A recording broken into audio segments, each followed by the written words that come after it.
Sultan bacım, çadırda yaşadığınız o yıllardan unutamadığınız bir anınız var mı? Onu bizimle paylaşır mısınız efendim? Daha 7-8 yaşlarında falanız, yani küçüğüz. Benim küçüğüm 2 tane daha oğlan kardeşim var. Öyle bir afet oldu ki dolu, yağmur, yani gerçekten çok kötü bir yağmur yağdı. Ve o yağmurda da böyle aşırı seller olurdu. Bizim çadırın altından seller gitti. Seller aktı. Bütün malzemelerimiz, her şeyimiz. Annem rahmetli de bizi böyle büyük bir çalının içine koydu sel götürmesin diye. Abimle ablalarım, onlar koyunları, geçileri kurtarmak için gittiler. Neredeyse ablamı sel götürüyordu. Bayağı bir telefimiz oldu o sene. Oğlaklarımızdan, geçilerimizden. Böyle sel gitmişti. Böyle üzücü bir olaylarımız her yılda olurdu. Böyle bir bahar aylarında maalesef o şeyleri yaşardık. Bu acının üzerine böyle bir çadır türküsü alabilir miyiz sizden efendim? Evet, Kara Çadır ismi tutar diyelim mi?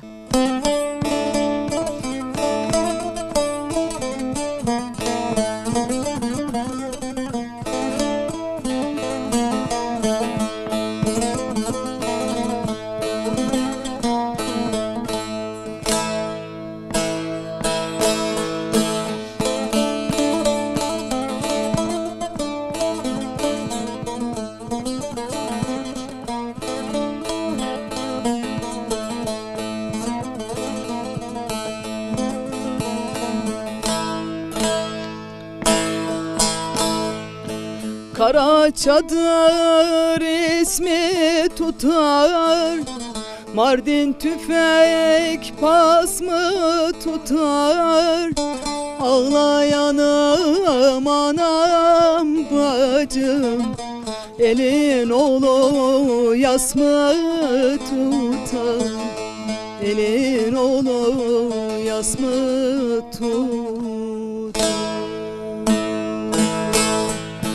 Ağlayanım anam bacım, elin oğlu yas mı tutar? Elin oğlu yas mı tutar?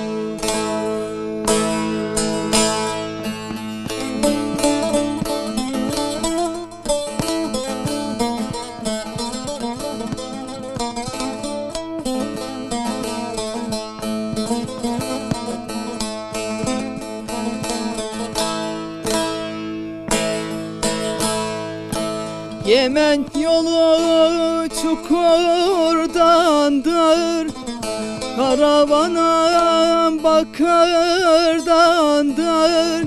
Zenginimiz bedel verir, askerimiz fakirdendir. Askerimiz fakirdendir. Zenginimiz bedel verir, askerimiz fakirdendir. Askerimiz fakirdendir.